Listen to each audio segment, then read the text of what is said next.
Let's talk about the New Covenant, because if you've been told Jesus came to fulfill the Old Testament, that his arrival was predicted, even promised, you'd expect to find a clear prophecy about what we now call Christianity. But when we open the Hebrew Bible, what we find is surprising, and what we don't find, even more so. Let's peel this layer. The phrase New Covenant appears just once in the Hebrew Bible in Jeremiah chapter 31. Behold, the days are coming when I will make a new covenant with the house of Israel and the house of Judah. Sounds promising, but it continues. Not like the covenant I made with their ancestors. I will put my law in their minds and write it on their hearts. They will all know me from least to greatest. I will forgive their iniquity. But notice what's not here.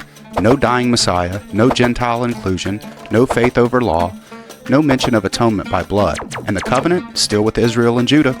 Not the church, not Rome, and not a new spiritual tribe. Let's take Jeremiah literally. They will all know me.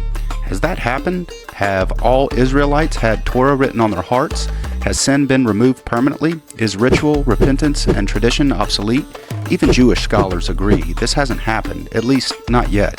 Now we fast forward. Jesus lifts a cup and says, "The cup is the new covenant in my blood."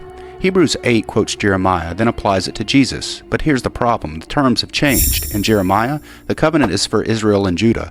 God writes Torah on their hearts. Everyone knows God. Forgiveness is collective, not based on belief. But in the New Testament, Gentiles are included. Torah is dismissed. Salvation comes by faith. Forgiveness is tied to blood sacrifice. That's not fulfillment. That's reinterpretation. If this was the long-awaited covenant, shouldn't it match the prophecy? If God knew terms were don't follow Torah, believe in a crucified Messiah, join a spiritual family outside Israel, shouldn't that be clearly prophesied? Instead, we get one mention of a new covenant, zero mention of crucifixion, resurrection, or virgin birth, no hint of a 2,000-year delay. In short, none of Christianity's central claims appear in the original prophecy. If the new covenant is the foundation of Christian theology, then accuracy matters. Because when Paul says the law was nailed to the cross, when Hebrews calls the old covenant obsolete, when churches teach that Judaism has been fulfilled and replaced, they're building theology on a prophecy that was sparse, Israel-specific, and still unfulfilled. Look closely. This isn't continuity. It's a shift, a repackaging, a new system with new terms and a new audience. So I'll leave you with two questions.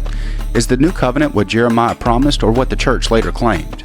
Also, if the prophecy doesn't match the product, what does that say about the source? If you stayed this long, I encourage you to like, subscribe, and drop a comment, especially if you've wrestled with this too.